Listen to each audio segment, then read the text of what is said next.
Salam alaikum.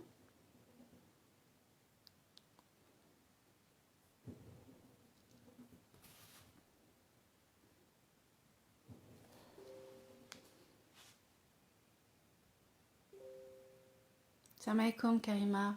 Barakallahu fik.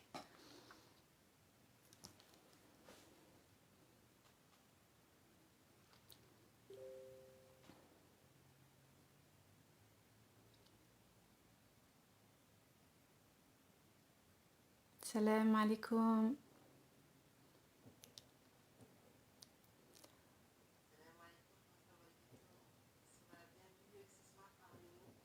Barakallahu fik Karima.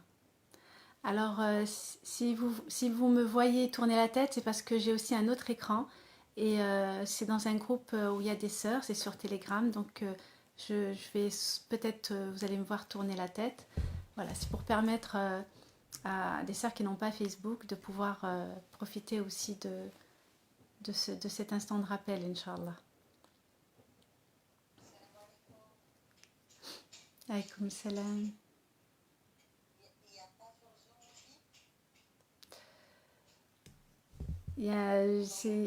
Voilà.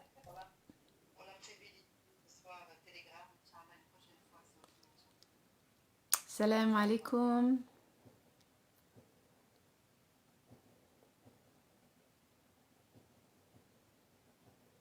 Alors, il y a eu l'affiche sur le Facebook et il y a eu aussi la vidéo qui présentait la personne qui intervenait.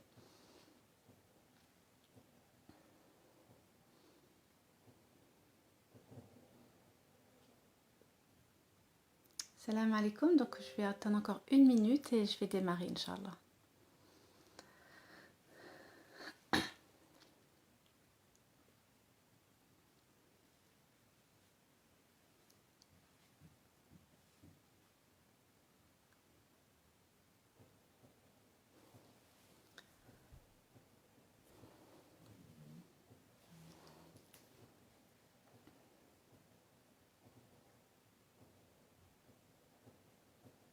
Barakallahu fik, Kahina.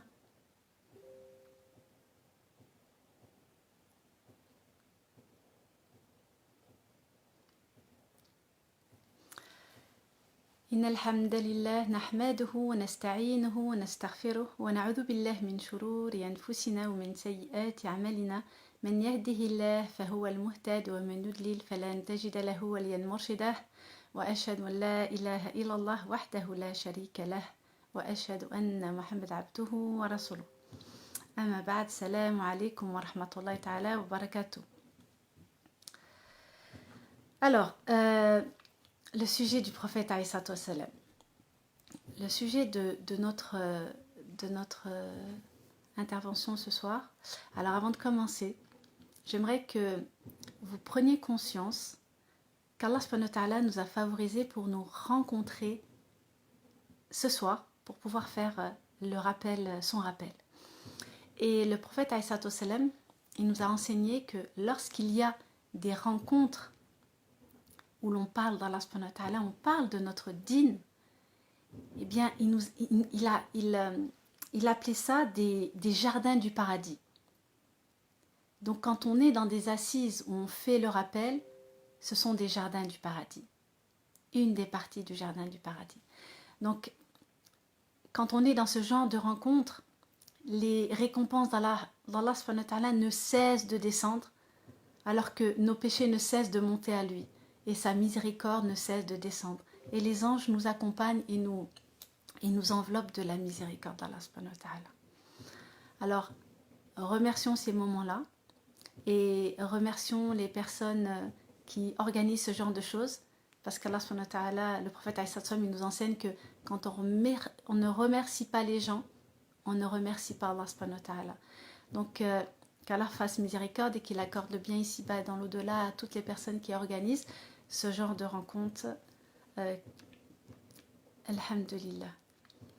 Alors, notre prophète, alayhi salatu wassalam, l'objectif de notre religion, c'est justement le fait qu'elle soit souple et facile. Et dans cette facilité, il y a de la miséricorde. Et Allah subhanahu wa ta'ala, s'il a voulu que la religion elle soit facile, c'est parce que les religions qui nous ont précédés auparavant, elles ont été durcies, elles étaient dures. Et donc Allah subhanahu wa ta'ala, il a voulu avec le dernier de ses messages alléger tout ce qui a été lourd à porter pour les autres avant nous. Et donc Allah subhanahu wa ta'ala a voulu que cette religion soit accessible à tous.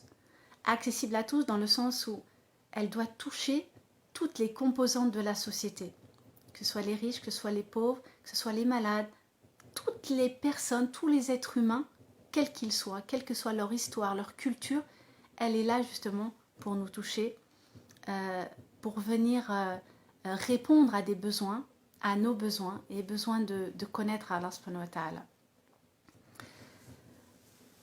Et savoir aussi qu'Allah subhanahu wa ta'ala, il ne cherche pas notre souffrance, il cherche à nous faciliter les choses. Et que Allah subhanahu wa ta'ala, il a nul besoin de notre souffrance ou de lui prouver qu'on l'aime à travers des difficultés, à travers notre souffrance. Il veut pour nous la facilité, tout simplement. Et à travers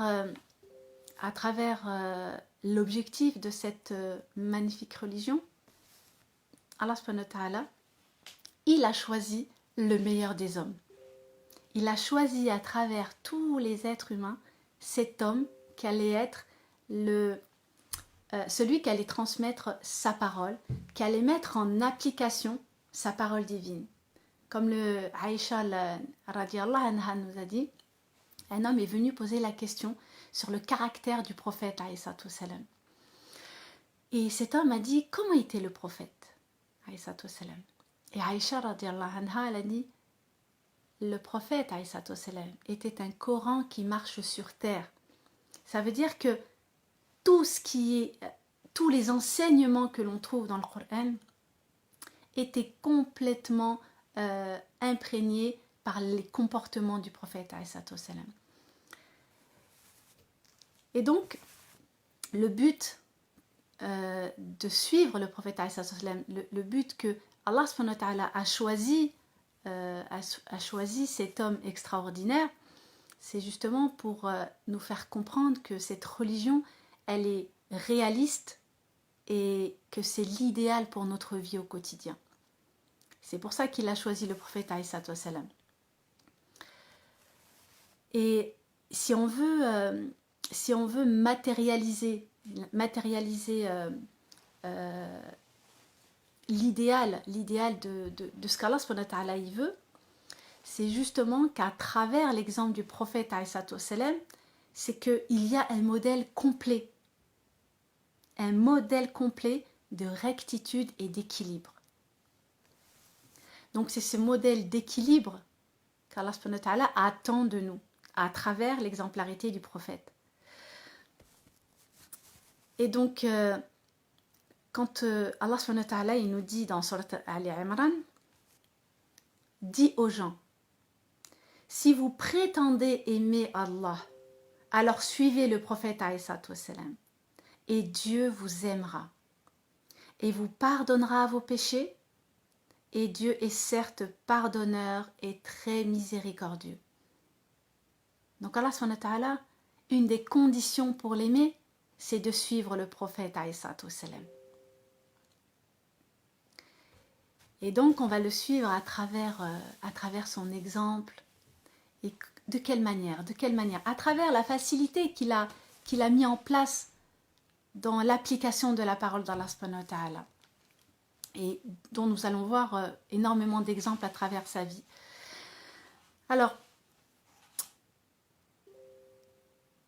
Allah subhanahu wa ta'ala, dans un hadith qudsi, il dit que sa miséricorde d'Allah, la miséricorde d'Allah subhanahu wa ta'ala, elle est au-dessus de sa colère. Ça veut dire que la colère, pour Allah subhanahu wa ta'ala, sa colère à lui, c'est une exception. Et que l'essence même, la plus grande des qualités d'Allah subhanahu wa ta'ala, qui est au-dessus de tout, c'est sa miséricorde. Et donc cette miséricorde, c'est par cette qualité qu'Allah subhanahu wa ta'ala a choisi le prophète alayhi salam pour être justement l'expression de cette miséricorde pour tous les hommes et pour l'humanité tout entière. Alors, le prophète alayhi salatu wassalam, il a été choisi pour toute l'humanité entière. Pourquoi? Pour ordonner le bien, interdire le mal, nous conseiller les bonnes choses, nous interdire les mauvaises choses et nous retirer et nous débarrasser du poids insupportable de notre fardeau, de nos prisons de pensée, toutes ces pensées négatives que nous avons sur le quotidien, sur nos vies, sur la manière dont on supporte tout ce que l'on vit au quotidien. Il est venu justement nous libérer de tout ça à travers Allah subhanahu wa ta'ala, pour nous faire comprendre qui est Allah subhanahu wa ta'ala. Et à travers la connaissance d'Allah subhanahu wa ta'ala, on se libère justement de cette prison de la dunya. Et le prophète alayhi salatu wassalam, quand il nous parle de la dunya, quand il nous donne la définition de la dunya, il nous dit que la dunya, c'est la bassesse de ce monde. La bassesse, c'est quelque chose de mauvais, de humiliant, de rabaissant. Et toute la bassesse de ce monde, elle est résumée dans tout ce qui est matériel, tout ce qui peut tendre à nous distraire d'Allah subhanahu wa ta'ala. Allah a voulu que l'islam soit une religion de facilité, accessible à tous, et qu'elle ne soit pas une contrainte. Et pour cela, Allah subhanahu wa ta'ala, il nous dit dans Surat al-Ma'idah, Allah ne veut pas pour vous la gêne. Il veut au contraire de la facilité pour vous. Parce que s'il y avait de la difficulté, alors dans ces cas-là, qui va pouvoir répondre? Qui va pouvoir adhérer? S'il n'y avait pas cette miséricorde, s'il n'y avait pas cette facilité, s'il n'y avait pas cette souplesse. Pensez que Allah subhanahu wa ta'ala a besoin de vos souffrances, c'est se tromper de chemin. Pensez que plus la religion est difficile et plus Allah subhanahu wa ta'ala va vous aimer, eh bien c'est une grosse erreur. Allah subhanahu wa ta'ala, il veut qu'on l'adore. Et s'il s'est présenté à nous, Allah subhanahu wa ta'ala, c'est par sa grande miséricorde. Et c'est pas par son châtiment. Il ne s'est jamais présenté à nous à travers sa colère, son châtiment ou sa punition. C'est à travers sa miséricorde. Et c'est pour ça qu'il a choisi le prophète alayhi salatu wassalam pour être l'incarnation de cette miséricorde. Quand on voit cette miséricorde, comment elle est mise en place par Allah subhanahu wa ta'ala, on le voit déjà à travers le jeûne. À travers le jeûne, quand on est en voyage. Allah subhanahu wa ta'ala, il nous dispense de jeûner pendant le voyage. Il nous dispense de jeûner quand on est malade. Il facilite à la femme qui attend un enfant. Il facilite à la femme qui vient d'avoir un enfant. Donc il facilite toutes ces choses-là. Il donne ce genre de facilité, d'allègement. Il y a la prière du voyageur aussi. Prière du voyageur. Allah subhanahu wa ta'ala, il nous dit que quand vous raccourcissez les prières et que vous les rassemblez, eh bien vous avez une récompense. Il y en a qui vont dire, ah non, moi je peux les faire entièrement, je n'ai pas besoin de les raccourcir. Sauf qu'Allah subhanahu wa ta'ala, il est en train de te dire, tu raccourcis, tu rassembles, tu as une récompense. Donc pourquoi est-ce que je vais me priver de cette récompense qu'Allah subhanahu wa ta'ala va me donner en appliquant ce qu'il me demande? Est-ce que je suis supérieure? Est-ce que je peux me sentir mieux qu'eux? Non. Allah subhanahu wa ta'ala, il me facilite, il me récompense quand j'utilise ces facilités. Et donc je les prends, je les mets en application. Même quand on va faire la Umrah, même quand on va faire le Hajj, on raccourcit ses prières. Il y a juste à des moments où on ne raccourcit pas les prières. Donc voilà, avoir cette clairvoyance et dans la compréhension de la miséricorde d'Allah subhanahu wa ta'ala à travers l'exemple du prophète alayhi salatu wassalam. Et Aïcha nous a enseigné aussi à propos du prophète alayhi salatu wassalam. Elle nous disait que le prophète alayhi salatu wassalam, quand il avait à choisir entre deux choses, il choisissait toujours la plus facile. Alors, c'est pas parce qu'on choisit la plus difficile que c'est la meilleure. Parce que la plus simple bien sûr quand on est convaincu que c'est celle qui nous correspond, à ce moment-là, je la mets en application et j'ai obéi à Allah subhanahu wa ta'ala et à son prophète alayhi salatu wassalam. Parce que Allah subhanahu wa ta'ala, il veut qu'on l'aime, il veut qu'on l'adore, pas dans la difficulté, pas en nous imposant des difficultés. Parce que déjà Allah subhanahu wa ta'ala, il va nous donner des épreuves. Donc déjà quand on aura des épreuves, c'est là que notre test il va se faire. Mais quand Allah il nous donne des facilités, pourquoi m'en priver? Puisque les facilités sont là pour voir la miséricorde d'Allah subhanahu wa ta'ala et pour que je l'aime davantage. Et plus j'aime Allah subhanahu wa ta'ala, et plus quand il va ébranler ma foi, je vais être encore plus humble. Je vais être encore plus aimant. Je vais être encore plus proche de lui. Encore vouloir me rapprocher encore plus de lui.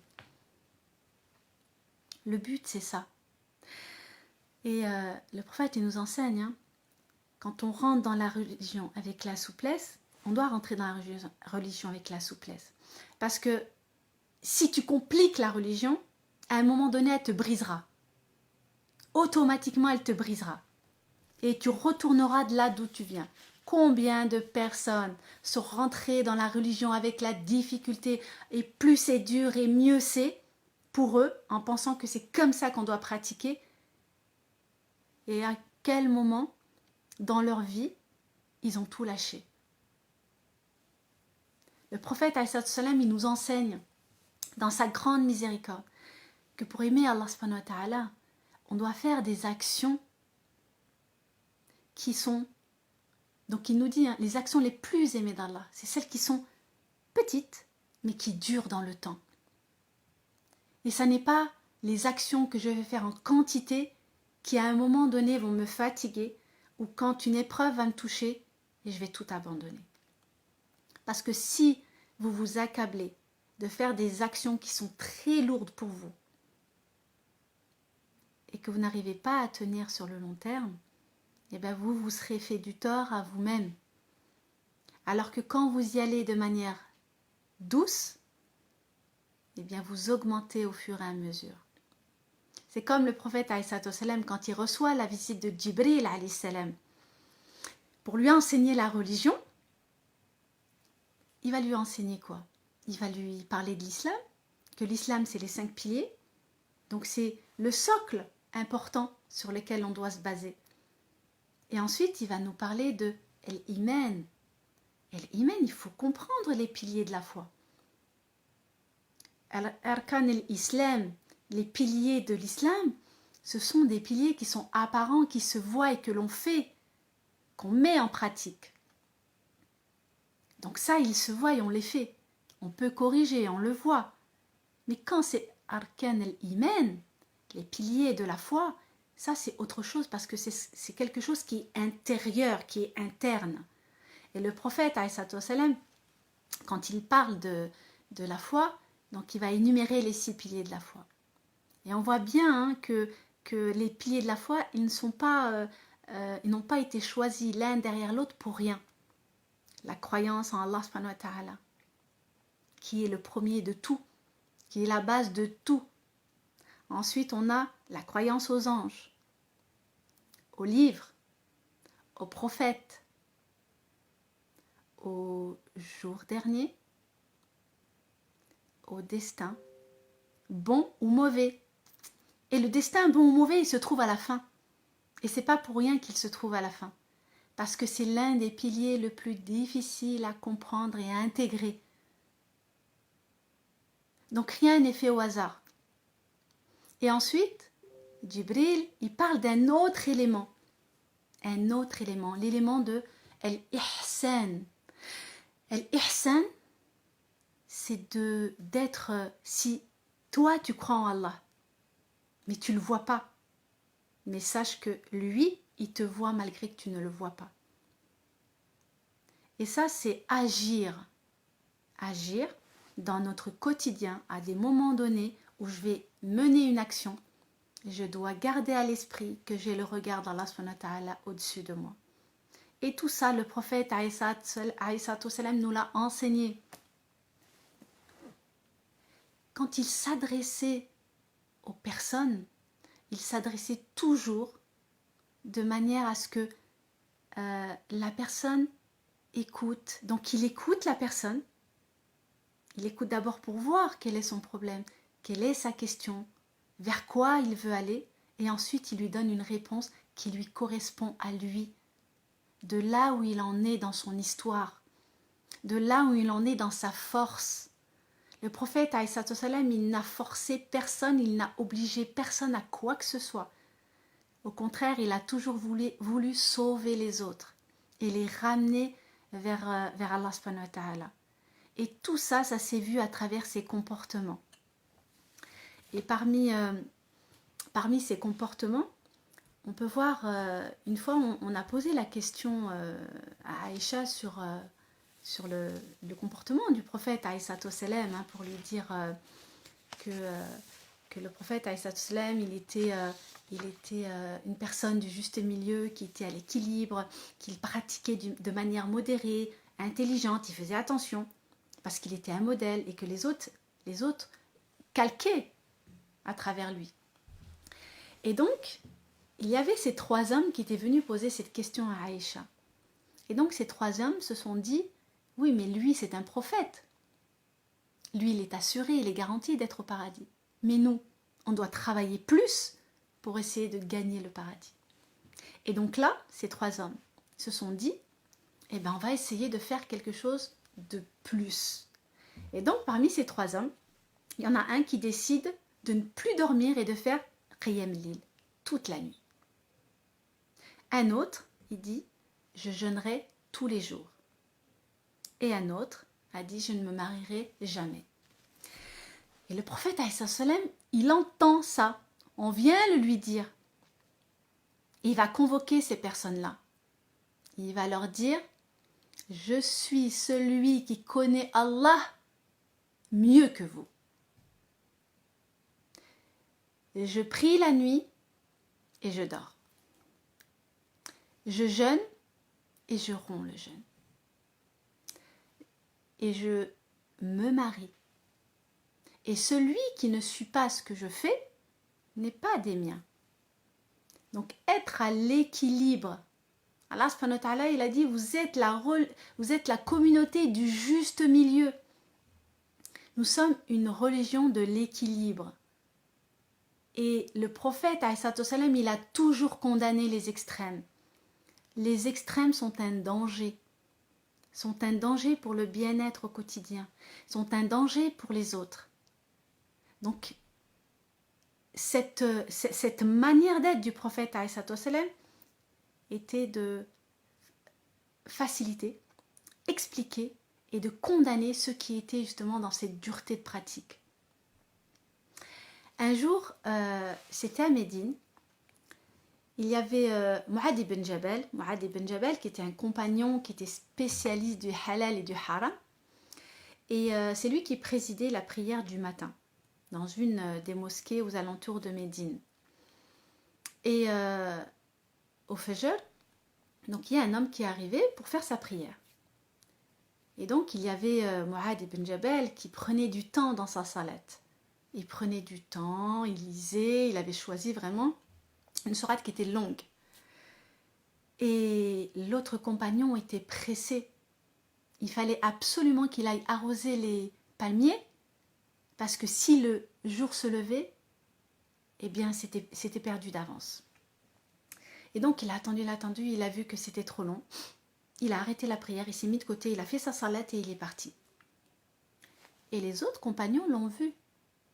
Et donc ils sont partis voir Mu'adh ibn Jabal à la fin de la salate et ils lui ont dit, un tel, voilà comment il a agi. Et donc plus tard dans la matinée, Mu'adh ibn Jabal décide d'aller voir le prophète alayhi salam et l'autre compagnon décide d'aller voir le prophète alayhi salam. Et quand ils arrivent voir le prophète alayhi salam, ils se rencontrent. Et donc chacun va exposer son affaire. Et là, le prophète alayhi salam, qu'est-ce qu'il va dire? Il va dire à Mu'adh ibn Jabal radiyallahu anhu, Antal fattan ya Mu'adh, Antal fattan. Dire que toi, tu as créé une discorde, tu as créé un problème. Au lieu de trouver une facilité, tu as créé un problème. Ça veut dire quoi? Ça veut dire que en tant que représentant religieux, en tant que imam qui préside une prière, il faut prendre en compte les personnes qui vont venir prier derrière toi. Il faut prendre en compte qu'il y a des personnes âgées, des personnes qui travaillent, des personnes qui ont des occupations et que on ne peut pas se complaire dans sa prière parce qu'après on n'a rien, on peut aller se recoucher. Et donc c'est prendre en compte tous ces facteurs-là. Et c'est ça que le prophète Aïssa est en train d'éduquer Mu'ad, en train de lui dire attention, tu es au service des autres et donc tu dois prendre en compte les problématiques de chacun. C'est ça. C'est comme ça que le prophète Aïssa faisait. Il prenait en compte de là où était chacun des personnes qui venaient lui demander quelque chose. Et quand vous parcourez les hadiths du prophète Aïssa, quand vous allez, quels que soient les hadiths que vous prenez, les plus connus et les plus simples si vous voulez aller voir rapidement, quand vous allez dans par exemple les Arba'in Nawawi, les 40 hadiths de Nawawi, vous allez voir que quand on vient poser une question au prophète Aïssa, le prophète Aïssa, il écoute, il comprend le besoin de l'autre et il sait exactement ce qu'il va lui répondre. Il n'a pas besoin de faire de longs discours. Il était toujours, et vous remarquerez, dans toutes les réponses du prophète Aïssa, il était très concis, court, mais il allait droit à l'essentiel.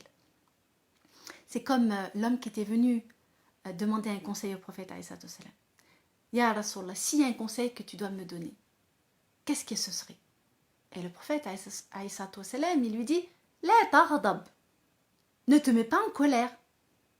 Et donc l'homme il dit un autre conseil, Ya Rasulallah. Il lui dit La taghdab. Il lui dit Ya Rasulallah, un autre conseil. La taghdab, ne te mets pas en colère. À 3 reprises, il lui dit ne te mets pas en colère. Parce qu'il a vu en lui, en cet homme-là, cette colère qui était ancrée en lui. Et donc, on voyait que c'est comme s'il avait l'intention de continuer dans cette colère et de commettre quelque chose qui allait être préjudiciable pour lui. Donc là, le prophète, il lui dit La taghdab. Et vous savez, le prophète, quand il nous enseigne à maîtriser cette colère, à gérer cette colère, il nous donne des indications. Il nous donne de la matière. Il nous dit comment faire. Et donc, il va nous dire quoi? Il va nous dire que si, tu vois, ta colère, elle est montée au point où tu vas agir vraiment d'une manière où tu vas finir par regretter, parce que quand on est dans la colère, on se rend compte de rien, on est aveuglé. Et donc, on est en colère, et là, le prophète il dit, tu t'assois. Parce que quand on s'assoit, on a une vue différente que lorsqu'on est debout. Et donc, quand on s'assoit, notre vision, elle descend d'un niveau. Si la colère, elle n'est pas encore partie, ou alors elle ne s'est pas atténuée, il nous dit, allonge-toi. Et si tu vois que ça ne passe pas, va faire tes ablutions. Pourquoi va faire tes ablutions? Parce que la colère, c'est le feu à l'intérieur. C'est du feu. Et ce feu, la seule chose qui peut l'éteindre, c'est de l'eau. Et les ablutions va venir éteindre justement ce feu qui brûle en nous de la colère. Et ensuite, va faire dorkat. Donc il y a dans sa pédagogie, dans sa manière d'être, énormément d'enseignements qui peuvent nous mener vraiment jusqu'à l'équilibre, à pouvoir nous transformer, à pouvoir nous changer. Il y a cet exemple à Médine, dans la mosquée, quand est venu un homme qui a uriné dans la mosquée. Les compagnons se sont mis en colère, ils ont commencé à lui crier dessus. Et là, le prophète il leur a dit non. Expliquez-lui. Il ne sait pas. Il ne sait pas. Lui, il n'agit pas pour faire du mal ou pour faire un mal. Mais pour lui, c'est normal. C'est comme ça dans le désert. Donc, si vous ne lui expliquez pas, il ne saura pas. Il leur dit, versez de l'eau et ça va partir. Donc, tout est dans la communication, dans la bienveillance et la manière de transmettre un comportement. Et Allah subhanahu wa ta'ala, il nous dit dans la sourate Al-Baqarah, c'est ainsi qu'on a fait de vous une communauté du juste milieu. afin que vous soyez des témoins sur les gens, afin que le prophète alayhi salam soit témoin sur vous. Ça veut dire que quand on atteint cet équilibre dans la religion, dans la pratique, dans la bienveillance avec l'autre, alors on devient des témoins, des exemples pour les autres. Et c'est ça le but. Le but, c'est d'être des exemples et des porteurs du message d'Allah subhanahu wa ta'ala. Et ça, c'est ce que le prophète a porté pendant 23 années, à travers son comportement, à travers toutes les épreuves qu'il a vécues. Il a toujours été dans cette bienveillance et dans cet amour de vouloir sauver les autres. Il y a l'exemple de Thumama ibn Uthal. C'était un chef de tribu qui avait décidé de faire le pèlerinage à la Mecque. Donc c'était un polythéiste. Et donc, il décide de partir à la Mecque pour faire son pèlerinage et il se dit, ce qui serait bien, c'est que je passe à Médine et que je fasse d'une pierre deux coups, que je tue le prophète et que j'aille m'en vanter et je serai acclamé par les Mécois. Et donc, il arrive à Médine et donc, vous voyez, il a son épée et on le voit arriver de loin. Les compagnons le voient arriver de loin. Et donc, il descend de son cheval et il se dirige vers la mosquée. Et là, les compagnons l'arrêtent. Et ils lui disent, qu'est-ce que tu cherches? Et bien sûr, il veut tuer le prophète. Donc, il l'emmène auprès du prophète alayhi salam.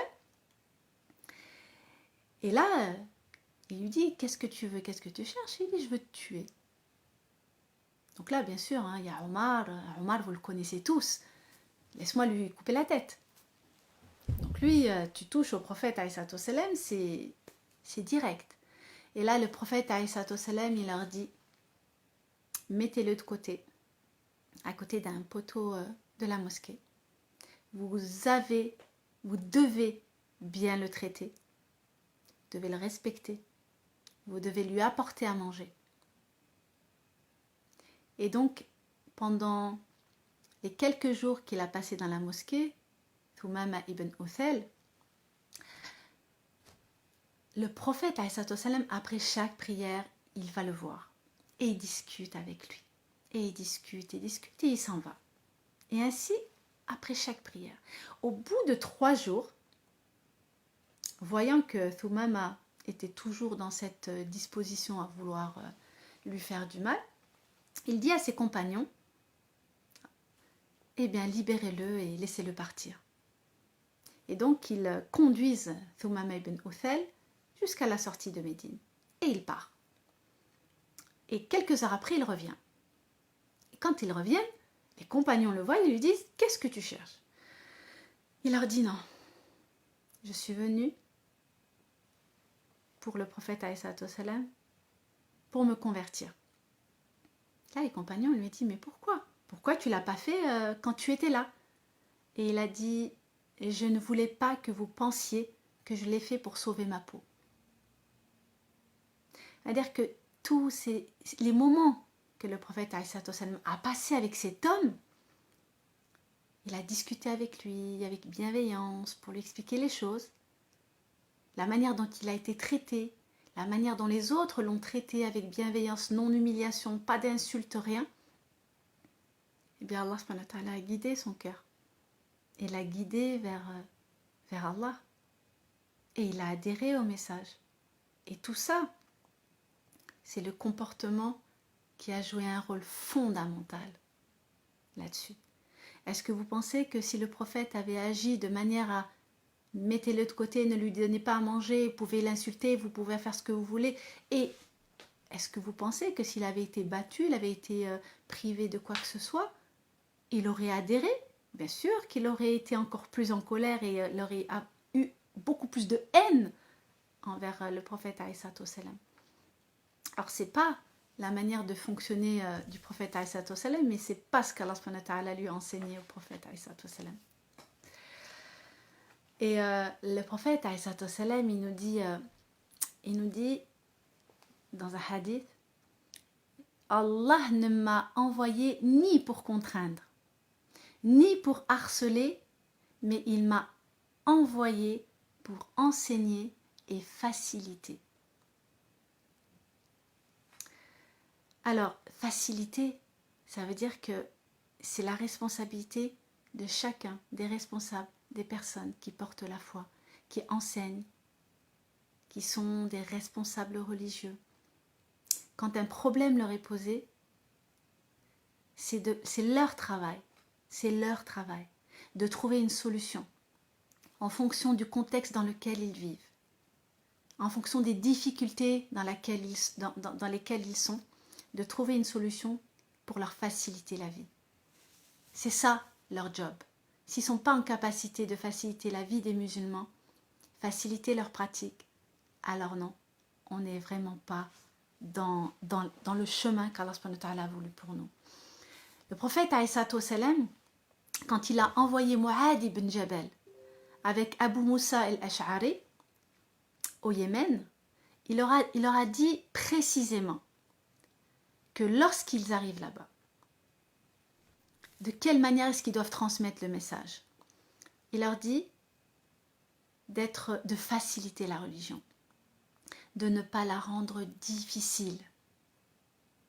Et Aïcha nous l'a dit, elle nous dit que si le prophète alayhi salatu wassalam avait été dur, personne n'aurait suivi. Personne n'aurait suivi. Et on le voit bien dans la pédagogie d'Allah subhanahu wa ta'ala. Il y est allé toujours de manière pédagogique avec tout le monde. L'interdiction de l'alcool, elle ne s'est pas faite du jour au lendemain. Elle s'est faite sur... d'ailleurs, ça a été 4 versets. Ça a été fait de manière progressive, par étapes, et étalé sur 14 ans. Du premier verset jusqu'au dernier, il y a eu 14 années. Parce qu'il fallait ce temps pour comprendre, il fallait cette éducation pour comprendre que c'était un mal pour chacun. Et maintenant, on aimerait que telle personne devienne musulmane. Quand elle devient musulmane, il faut qu'elle fasse ça, il faut qu'elle fasse ça, il faut qu'elle fasse ça, il faut qu'elle fasse ça. Tu dois prier, tu dois jeûner, tu dois apprendre l'arabe, tu dois apprendre le Coran, tu dois. Non! On y va par étapes. Le but, c'est d'aimer. Le but, c'est de se rapprocher. Comme le prophète alayhi salatu wassalam, il a enseigné à la Mecque durant 13 années. 13 années, il a enseigné à ses compagnons l'amour d'Allah, les comportements, l'éthique et la morale. Il n'était pas question d'obligation de la prière, il n'était pas question de jeûne, il n'était pas question de règles juridiques. Les règles juridiques sont venues après, une fois qu'il était à Médine, une fois que les musulmans avaient ancré en eux cette foi inébranlable en Allah subhanahu wa ta'ala. Et tout ça après avoir vécu les difficultés.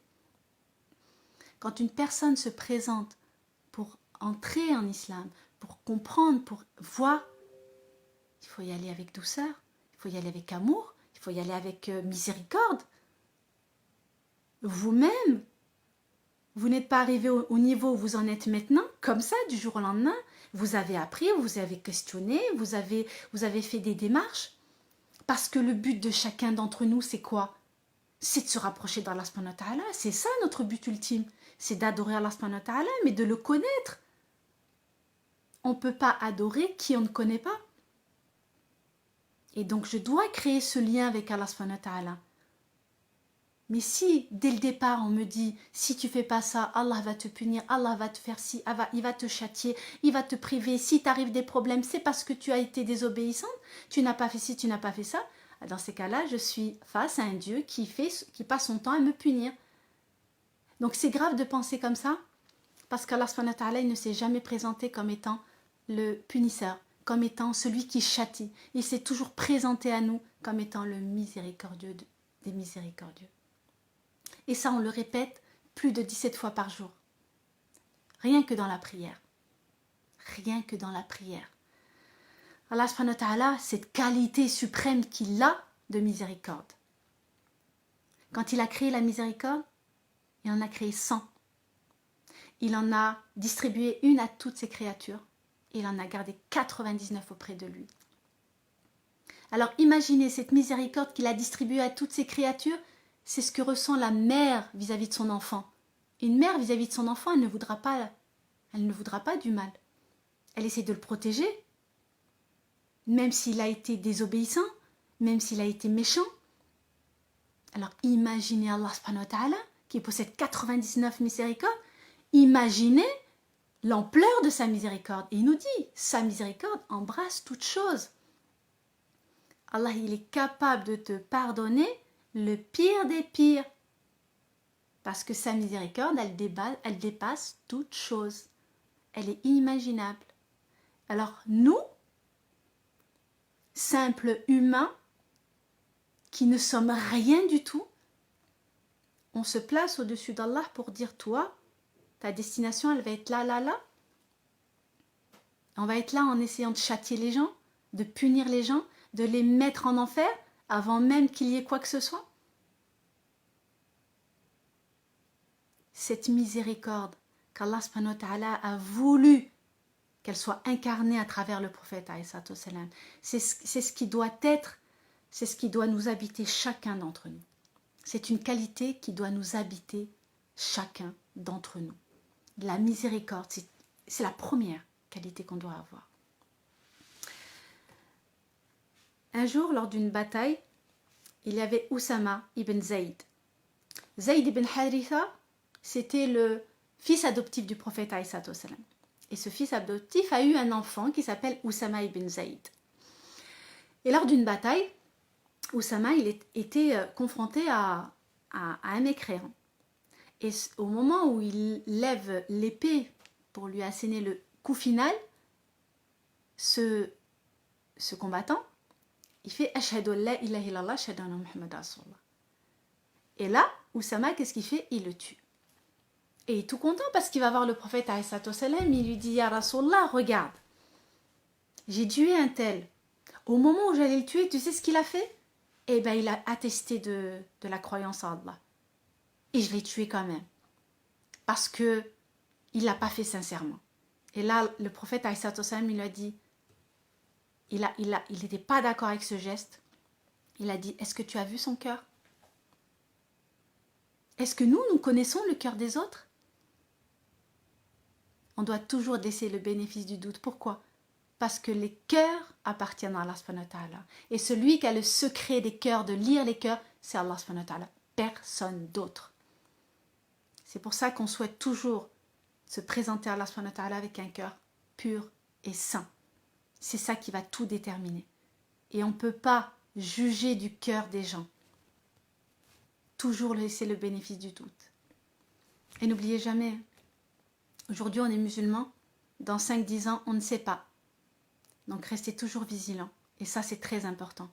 Parce que notre fin on ne la connaît pas.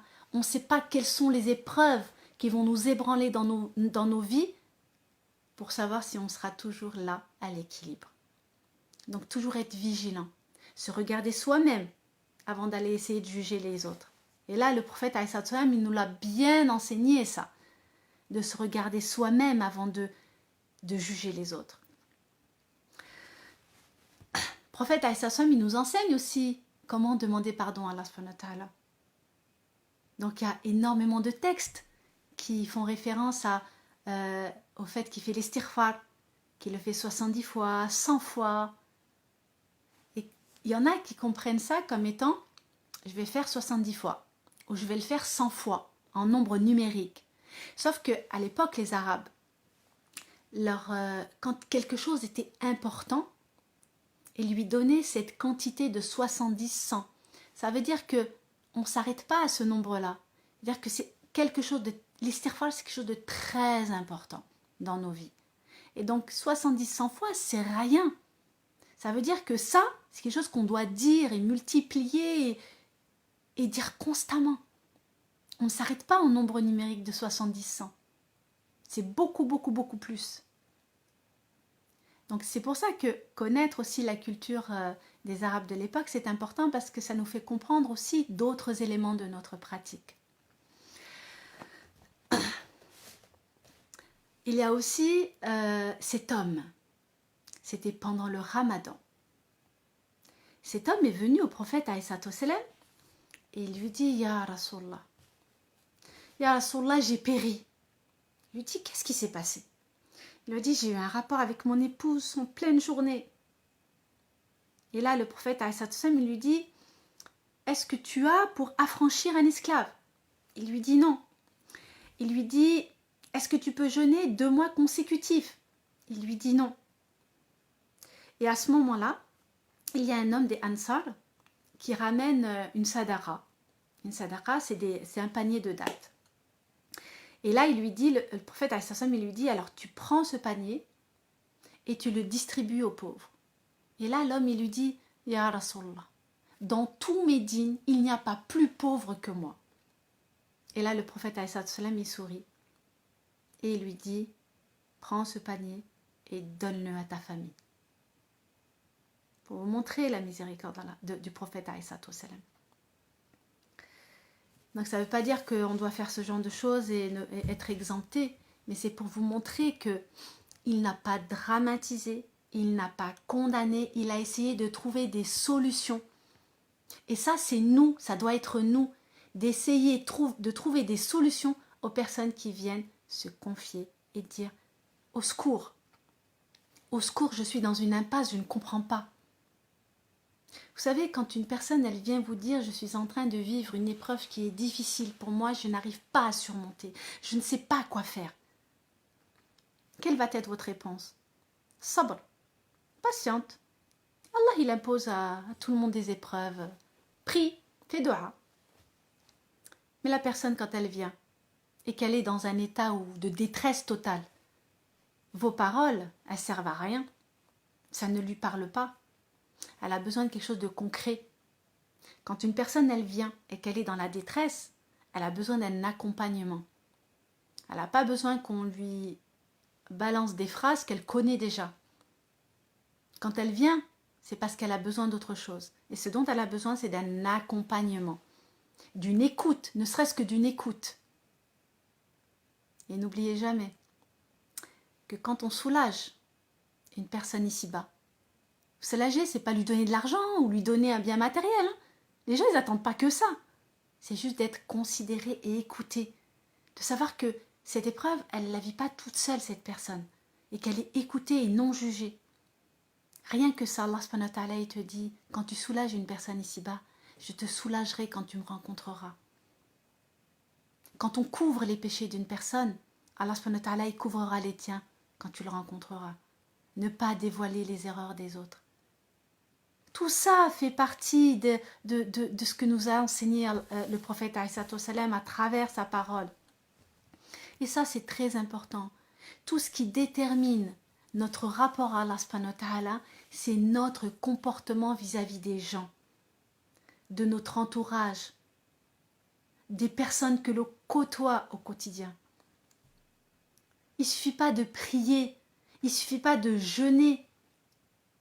Le prophète, il nous enseigne une chose.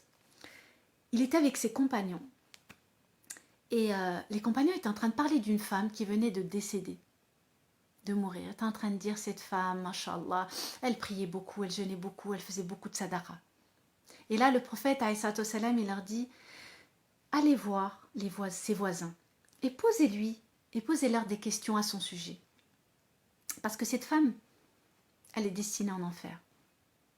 Et là, les compagnons y reviennent et disent au prophète que les voisins se sont plaints d'elle.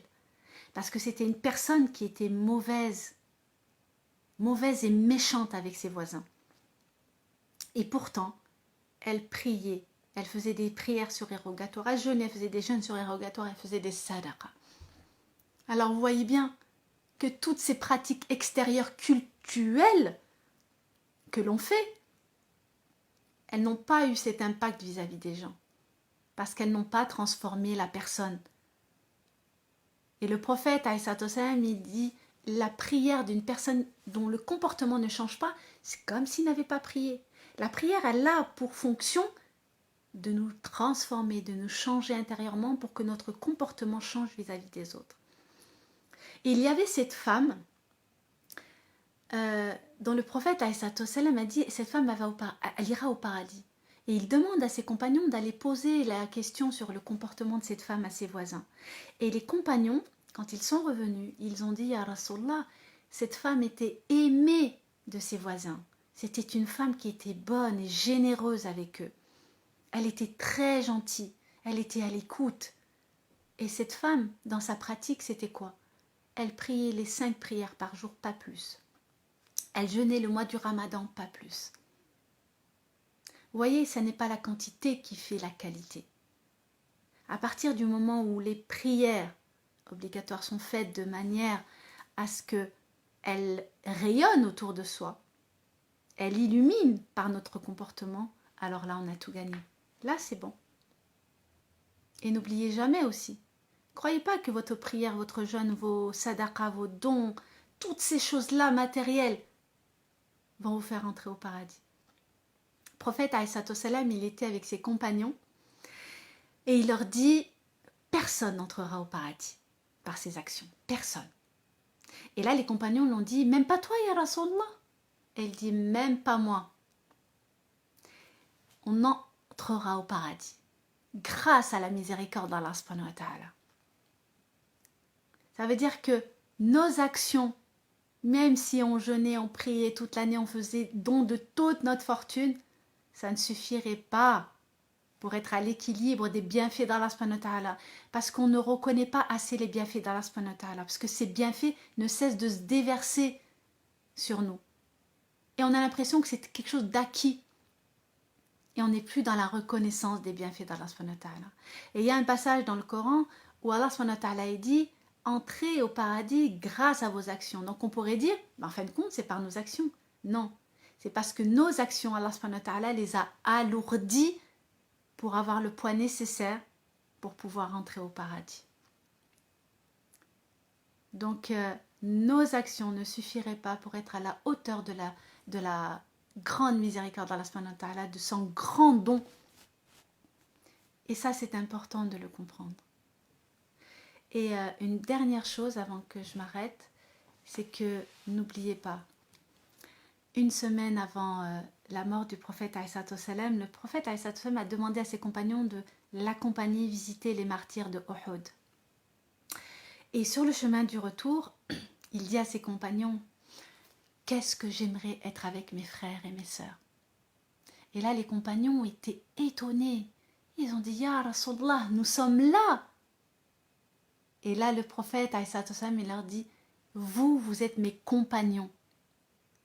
Vous m'avez vu, vous avez cru en moi, vous m'avez vu et vous m'avez suivi. Mes frères et mes sœurs, ce sont ceux qui viendront après vous, qui croiront en moi et qui me suivront. Et il nous a donné cette qualité de frères et sœurs. Et les frères et sœurs, c'est quoi? C'est par affiliation, ça fait partie de la famille. C'est des liens du sang. Donc c'est une qualité qui est énorme. Et il a pleuré pour nous, il était triste pour nous parce qu'il aurait aimé nous rencontrer. Et il était avec cette douceur et cette miséricorde. Et il n'a pas oublié ceux qui allaient venir après lui, qui allaient l'aimer. Je crois que je vais m'arrêter là, ou alors je vais peut-être, encore 1 minute. Il y a aussi un événement qui m'a plu, qui me plaît, qui me parle beaucoup. Le prophète alayhi salam, il était en train de marcher avec le Omar ibn Khattab au marché. Et il rencontre Zayd ibn Surata. C'était un juif. Un juif qui lui avait prêté de l'argent. Il lui avait prêté de l'argent, il y avait un délai pour le rendre. Et donc, le juif arrive, Zayd ibn Surata, et il prend le prophète alayhi salam par le col comme ça. Et il lui dit, vous, la famille des Abd al-Muttalib, vous êtes des voleurs. Vous êtes des voleurs. Rends-moi mon argent. Et là, Omar, il n'était pas content. Là, il voulait vraiment lui couper la tête. Et là, le prophète, alayhi salam, il dit à Omar, calme-toi. Il lui dit, va lui donner son dû. Il restait 3 jours avant de rendre la dette. Et donc le prophète alayhi il dit à Zayd ibn Surata, il dit à Omar ibn Khattab, va au trésor public et va lui donner son argent, va lui rendre son argent. Et donc il part, il lui donne son argent. Et là, Zayd ibn Surata, il lui dit, je veux pas de cet argent. Il lui dit, alors pourquoi? Il a dit, parce que je voulais juste voir s'il était réellement un prophète. Et j'ai vu en lui les signes de la prophétie. Et pour lui, les signes de la prophétie, c'était plus tu l'insultes, et plus il est doux et gentil. Plus tu l'excites, et plus il est calme. Et il ne rend pas le mal par un mal, mais par un bien. Et c'est là qu'il a vu les qualités d'un prophète. Et c'est là qu'il s'est converti, qu'il est devenu musulman. Donc vous voyez bien, l'islam ne s'est pas répandu par l'épée. L'islam il s'est répandu justement par les comportements. Là où l'islam il est rentré après la mort du prophète quand Omar il était calife, il a fait ce qu'on appelle les futuhat. Les futuhat, c'est les ouvertures. C'était pas des expéditions guerrières, c'est qu'il venait pour libérer les peuples de l'oppression, de la dictature des rois qui les gouvernaient. Et les peuples étaient ouverts justement, étaient prêts à suivre les musulmans parce qu'ils venaient avec de la justice et de l'équité. Et il n'y a pas un pays qui a été conquis par les musulmans sans que les personnes qui composent le peuple ne soient sous la protection des musulmans s'ils ne voulaient pas être musulmans. Et c'est ça qui est extraordinaire. C'est que chaque être, chaque peuple qui a été gouverné par les musulmans, ceux qui ne voulaient pas être musulmans, eh ben, ils étaient protégés. Leurs terres n'étaient pas confisquées, pardon. Donc revenir à l'histoire et savoir comment l'islam elle s'est répandue, c'est très important, c'est très intéressant et ça rajoute dans notre foi.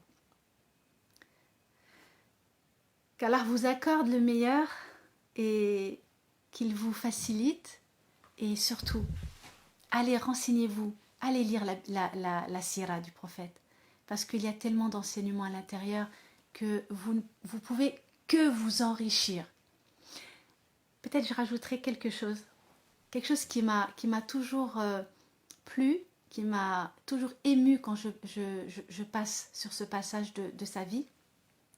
Après la prise de la Mecque, déjà à la prise de la Mecque, la conquête de la Mecque en l'an 8 de l'Hégire, le prophète alayhi salam, il n'y a pas eu de sang versé. Donc ils sont arrivés, ils avaient cette force militaire et Abu Sofyan allait lui remettre les clés de la Mecque. Et donc le prophète alayhi salam, il arrive sur sa monture. De quelle manière il arrive? Est-ce qu'il arrive comme un conquérant, fier d'avoir gagné, est-ce qu'il est venu en vengeur? Est-ce qu'il est venu en disant, voilà, maintenant je reviens dans mon pays qui est la Mecque, ma patrie chère à mon cœur, la patrie d'où vous m'avez expulsé. Comment il est revenu à la Mecque? Il est revenu la tête baissée sur sa monture, tellement baissée qu'on avait l'impression qu'il se couchait sur sa monture. L'humilité même du prophète alayhi salam. L'humilité. إذا جاء نصر الله والفتح ورأيت الناس يدخلون في الدين الله أفواجا فسبح بحمد ربك واستغفره إنه كان توابا. Magnifique moment dans sa vie. Et après la prise de la Mecque, il a entendu parler d'une tribu qui allait venir combattre le prophète alayhi salam parce que pour eux c'était pas normal qu'ils viennent reprendre la Mecque et qu'ils s'étendent avec sa puissance. Et donc le prophète alayhi salam avec les nouveaux convertis de la Mecque, ils partent en expédition. Et c'est l'expédition de Hunayn. Dans cette expédition, après l'expédition, le butin qui a été récolté de cette expédition a jamais été aussi important. Ce qu'ils ont eu, c'était énorme. Et donc, le prophète alayhi salam, il avait l'habitude de partager le butin de manière équitable. Et là, ce qu'a fait le prophète alayhi salam, le butin, il distribué entre les Quraysh. Tout. Et là, les Ansar ont commencé à se poser des questions, à se dire, voilà, maintenant qu'il a retrouvé sa patrie chère à son cœur, il favorise les siens et il va repartir avec eux. Et là, le prophète, il a vent de ça, il entend. Il va les voir et il leur dit, lorsque j'ai eu besoin d'avoir une patrie d'adoption, quand j'ai eu besoin d'avoir des compagnons qui me suivent malgré tout, vous avez été là, vous avez adhéré sans discuter au message, vous m'avez suivi, vous avez sacrifié vos vies, vos biens pour la cause d'Allah et de son prophète. Vous n'avez pas hésité une seconde à me suivre. Vous avez tout sacrifié. Les Quraysh, ce sont des nouveaux convertis qui ne fonctionnent qu'avec le matériel. Et j'ai juste voulu consolider leur croyance nouvelle avec du matériel pour les motiver. Mais sachez que c'est avec vous que je vais repartir. Parce que vous avez été ceux qui m'ont accueilli. Et c'est avec vous et parmi vous que je vais mourir. Et ça, c'est quelque chose que... Ils se sont tous mis à pleurer. Parce qu'ils ont douté à un moment donné du prophète alayhi salam. Mais le prophète alayhi salam, il est juste. Et il sait et il a vu les sacrifices qu'ils ont faits. Ils ont tout donné de ce qu'ils possédaient pour la cause d'Allah et de son prophète alayhi salam. Et nous, qu'est-ce que l'on fait, nous? C'est des questions à se poser. Est-ce que je suis à l'image qu'Allah subhanahu wa ta'ala attend de moi à travers son prophète alayhi salam? Qu'Allah vous accorde le meilleur ici-bas et dans l'au-delà. Si vous avez des questions, n'hésitez pas, je répondrai avec grand plaisir. Donc, est-ce que vous avez des questions? Si vous avez des questions, je répondrai. Sinon, on clôture, s'il n'y a pas de souci. Alors, pour les personnes qui ont des questions particulières, vous pouvez vous abonner à mon Instagram, Dalila Al-Aswawi, et je répondrai à toutes vos questions, même si ça ne parle pas du prophète alayhi salam. J'accompagne énormément de personnes et je réponds à toutes les questions quand on me les pose sans aucun problème. Je suis là pour vous, je suis là pour répondre à vos interrogations, à votre mal-être, à vous aider à avoir plus clair sur certaines choses, sur certaines situations de votre vie. Donc n'hésitez pas. Donc je regarde s'il y a des questions. Et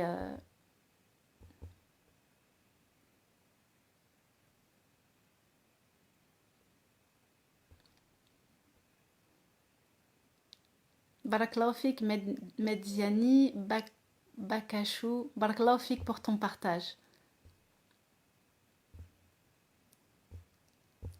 Alors, vous savez, le sujet du prophète alayhi salam, c'est quelque chose qui doit nous animer et qui doit faire partie d'un quotidien et de se rappeler qu'à chaque instant de notre vie, comment on réagit le prophète alayhi salam.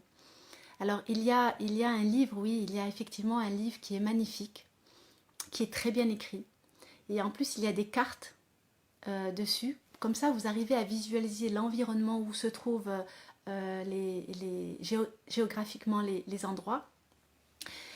Et les cartes, et ça a été préfacé par Shakil Siddiqui, qui est actuellement malade du Covid, qui est encore à l'hôpital. Qu'Allah lui fasse miséricorde, qu'il lui accorde la guérison. Il est spécialiste de la Sira aussi. Et il a préfacé le livre que je vous conseille à tous, Le joyau de la prophétie, de Mubarak Furi. Alors, je ne l'ai pas ici. Ouais. Mohammed, l'ultime joyau de la prophétie. Voilà, c'est un livre franchement que je vous conseille tous. Alors, c'est quoi la sira? La sira, c'est tout ce qui concerne la vie du prophète alayhi salam. Parce que quand on dit la biographie, c'est pas représentatif de ce qu'est la sira. La sira, c'est vraiment ce qui concerne du début à la fin, la manière, les fonctionnements du prophète alayhi salam dans toutes les sphères de la société et toutes les casquettes qu'il a eues durant toute sa vie.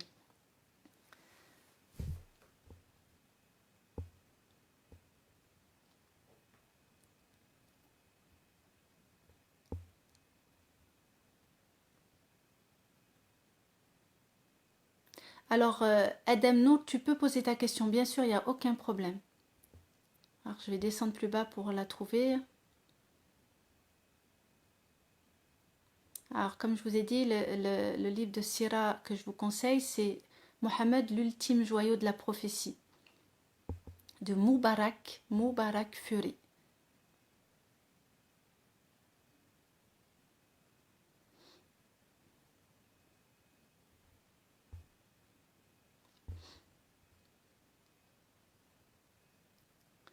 Alors pour Adam Nour, essaye de me contacter sur Instagram, je te répondrai tranquillement. Alors je ne sais pas s'il y a des questions sur Telegram. Je suis désolée, je suis sur 2 écrans.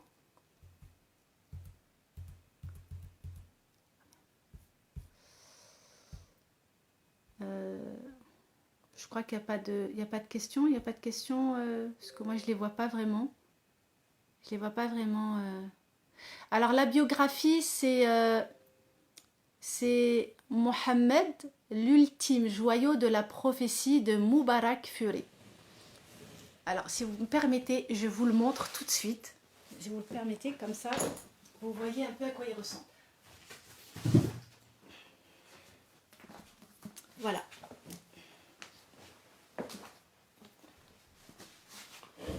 Ah. Voilà à quoi ressemble le livre L'ultime joyau de la prophétie. Vous le trouvez dans n'importe quelle librairie musulmane.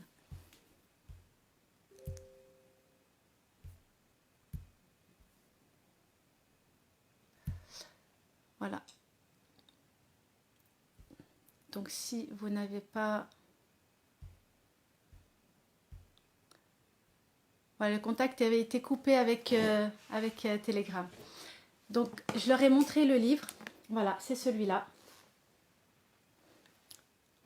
Mohammed, l'ultime joyau de la prophétie, de Mubarak Fury. Vous pouvez, aux éditions Nour, vous pouvez le trouver sur Muslim Shop.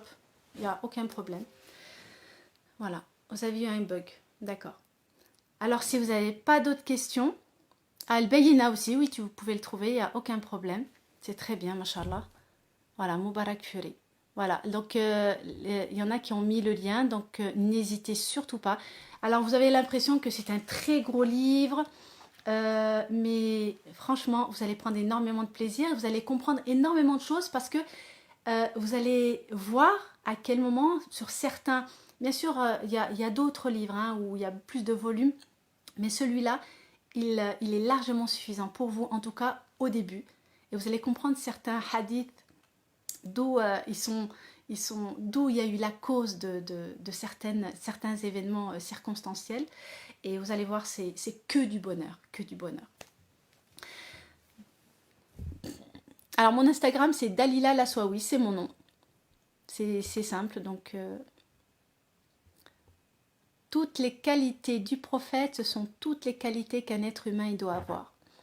Il était le véridique, il était l'amin, le digne de confiance, il était miséricordieux, il était bienveillant. Toutes les qualités que l'on peut dire, il ne se mettait pas en colère, il n'avait pas d'animosité, il était sans jugement. Il cherchait qu'à apporter cette facilité aux gens. Et il ne voyait jamais le mal chez les gens. Même ses ennemis, il y voyait que du bien. Il cherchait toujours à sauver les gens. Alors Telegram, c'est une application comme WhatsApp, dans laquelle il y a un groupe de sœurs, des sœurs Akhawat Fillah, où il y a des rappels, où on peut faire aussi des conférences comme ça en direct pour les personnes qui n'ont pas Facebook. Voilà. Donc je vais clôturer, Inch'Allah, et vous pouvez retrouver la vidéo toujours sur Facebook, la page Facebook de Mohammed. Donc je vais clôturer, Inch'Allah. Qu'Allah vous fasse miséricorde et qu'il vous accorde le meilleur ici-bas et dans l'au-delà. Et puis on se retrouvera, Inch'Allah, pour un autre épisode du prophète alayhi salam. Et il y a tellement de choses à dire que c'est un sujet inépuisable. اللهم أنت ربي لا إله إلا أنت خلقتني وأنا عبدك وأنا على عهدك ووعدك ما استطعت أعوذ بك من شر ما صنعت أبوء لك بنعمتك علي وأبوء بذنبي فاغفر لي فإنه لا يغفر الذنوب إلا أنت يا مقلب القلوب ثبت قلوبنا على دينك يا مقلب القلوب ثبت قلوبنا على دينك يا مقلب القلوب ثبت قلوبنا على دينك يا ذا الجلال والإكرام يا حي يا القيوم أستغفر الله الذي لا إله إلا هو الحي القيوم وأتوب إليك سبحان ربك رب العزة عما يصفون والسلام على المرسلين والحمد لله رب العالمين. Alors je vous donne rendez-vous pour, je ne sais pas quand, mais vous le saurez, on mettra en avant la prochaine intervention, Inch'Allah, avec moi. Et qu'Allah vous fasse miséricorde, qu'il vous accorde le meilleur ici-bas et dans l'au-delà, et que vous soyez s'y rapprochés, et que cette image que vous avez du prophète alayhi salatu wassalam, qu'elle vous accompagne tout au long de vos journées, de vos jours et de vos actions au quotidien, à travers vos pratiques religieuses et à travers les contacts et les interactions que vous avez entre vous. Qu'Allah vous accorde le meilleur. Salam alaikum wa rahmatullah.